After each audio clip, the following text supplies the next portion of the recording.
Olá pessoal, hoje nós estamos aqui no bairro São José, em São Gonçalo do Sapucaí. A notícia que eu trago não é muito boa. Um estado de calamidade pública. Comer prestobarba, caco de vidro. Essa é a situação em que nós encontramos o Juliano. E nós estamos aqui hoje porque a família dele está pedindo ajuda. Quem está ao nosso lado agora é a irmã do Juliano, que é a Rosana. Rosana, essa situação, a família foi chamada aqui, vocês presenciaram? Sim. Tem presenciado essa situação? Como que é? A gente chegou hoje de manhã, procuramos o CRAS, né? Aí no CRAS falou que a gente tinha que ir no centro psiquiátrico. Aí desceu ali, aí o meu esposo foi conversar com o Eto, como que ia, né, ver a situação dele. Aí o Eto falou assim que não tinha como fazer nada, porque agora é final de ano, tá tudo fechado, né, fora e tudo. Aí ele falou que não tinha como fazer nada pro meu irmão. Aí ele não, você viu agora, né, o estado, ele não tem como deixar ele aqui. As vizinhanças ligou porque meu pai tá doente, a minha mãe foi levar ele fazer, né, um tratamento, ele tá internado lá. Aí eu cheguei aqui dentro de casa, tinha quadro quebrado, ele comendo os vidros do quadro, comendo os copos, quebrou os copos, comendo os copos. Tinha os garfos tudo torto, porque ele passou os garfos no corpo, pegou as coisas de maquiagem da minha irmã, a gilete, ele pegou e começou a comer a gilete, se cortar dentro de casa. E, Rosana, explica pra gente, vocês procuraram o CRAS, procuraram o centro de psiquiatria, não tiveram nenhum retorno. Não. Qual que é o sentimento da família numa situação como essa? Vai procurar ajuda e não tem. A gente está indignado, né? Porque a gente não tem para onde correr, para onde que a gente vai correr? Se eles que, né, aqueles que podem ajudar, eles não ajudam. Liguei lá no SAMU, o SAMU veio. Só que o SAMU falou que não ia pôr a mão nele por ele, né, estar agressivo. Aí liguei na delegacia, aí a polícia falou assim que era para o SAMU ligar, que eles vinham, né, acompanhar. Só que aí não tive retorno de nenhum dos dois. Não vieram. Não deram retorno, fala que não pode vir, que não é caso deles, né? Então a gente não entende, a gente procura a prefeitura, fala que não, né, lá não faz nada, não pode resolver nada. Sério? Então a gente tá sem saber o que a gente faz. Pelo amor de Deus, a gente tá pedindo ajuda. O que vocês podem fazer para internar ele, que não pode deixar ele aqui dentro de casa desse jeito. A população também tá sofrendo, a população tudo com medo aqui, ó, as crianças aqui na praça. Então a gente tá com medo de botar fogo na casa aí, com a minha mãe, com o meu pai, com tudo dentro de casa. A gente pede, pelo amor de Deus, precisa ajudar. Prefeitura, alguém aí do CRAS, do centro psiquiátrico, ajudar, pelo amor de Deus. A gente fica com medo dele aí. As vizinhanças estão tudo com medo. Não tem quem, as crianças não tem como brincar na quadra ali.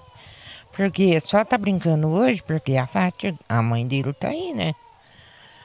Fica todo mundo assustado. Então fica todo mundo assustado. Até tem um senhor que mora ali. Ontem mesmo eu tive que sair. Meu marido é deficiente visual, né? Eu tive que sair, mas eu já mandei a vizinha aqui, ó, olhar aqui para mim, porque do jeito que ele estava, não tinha base. Ontem ele estava bebendo até água de esgoto. A outra vizinha aqui da Rosana é a Jane. Jane, você também presenciou o Juliano comendo caco de vidro, toda essa situação aqui que está sendo exposta? Sim, a situação é crítica, viu? Ele corre risco para ele e para a vizinhança. Porque a gente tem medo, porque hoje até que ele está calmo. Até que ele está calmo hoje, porque ontem ele estava pior. Ontem ele rolava no barro, ali na quadra, as crianças tudo com medo dele. Então ele está representando perigo para ele e para a sociedade, para os bairros, né? Porque você vê a quadra que é cheia de criança, né? E se ele pega uma criança? Aí como é que faz? Como é que fica a situação? É complicado. Bom, fica aí então o nosso apelo. Prefeito Eloy, secretário de Obras, secretário de Saúde, olha a situação do Juliano, olha a situação da família dele, olha a situação aqui do bairro Cidade Sul, bairro São José, né, popularmente conhecido como Cidade Sul. Olha a praça toda suja, precisando de limpeza. Olha o bueiro a céu aberto aqui. Olha a situação do Juliano, secretário de Saúde. Olha aqui o Juliano tomando água do esgoto, água do esgoto. A família do Juliano foi nos chamar para explicar a situação dele. Situação, um estado crítico. Essa é a situação da família.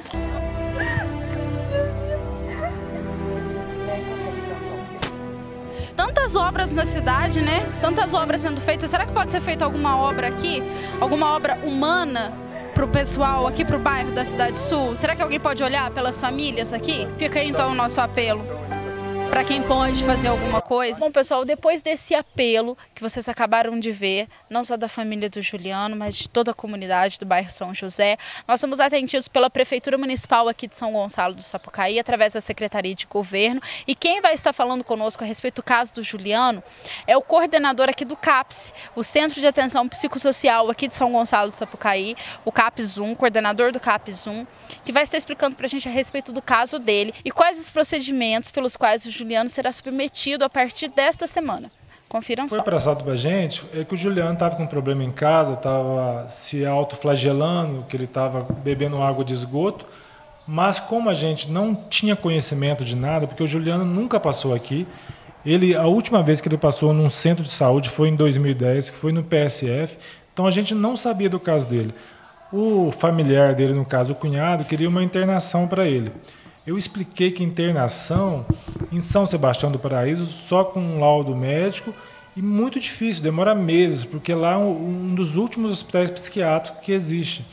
E então ele teria que passar, ia ter que fechar um laudo para ver qual o problema dele, porque no momento a gente não sabe qual o problema que o Juliano tinha, porque ele nunca passou no médico. Não tem como a gente medicar e nem saber o problema dele. E eu fui na casa dele, juntamente com a secretária de governo da prefeitura. Depois eu fui lá com um assistente social do CAPS, averiguar o caso dele, o que estava acontecendo. Conversamos com a mãe dele. A mãe dele explicou que ele estava com abstinência de crack, estava usando álcool, mas com abstinência de crack. Mas, aparentemente, fisicamente, ele estava bem, mas tendo alucinações. E a mãe estava com medo de ser agredida, de ele fazer algo em casa. E a gente foi, na medida do possível, atender essa pessoa. A gente agendou uma consulta com a clínica do PSF para ver lá, para medicar ele, até a psiquiatra poder atender. Porque essa semana a gente estava sem a psiquiatra, que ela tirou férias de 2 semanas. Mas a gente atende na medida do possível o quadro dele, porque a gente desconhece o quadro dele.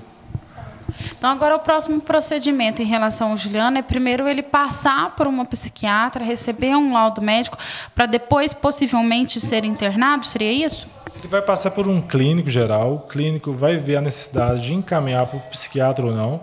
Encaminhando, o psiquiatra vai fechar o quadro clínico dele, vai fazer o tratamento dele ambulatorial e, se houver necessidade, o psiquiatra vai pedir uma internação.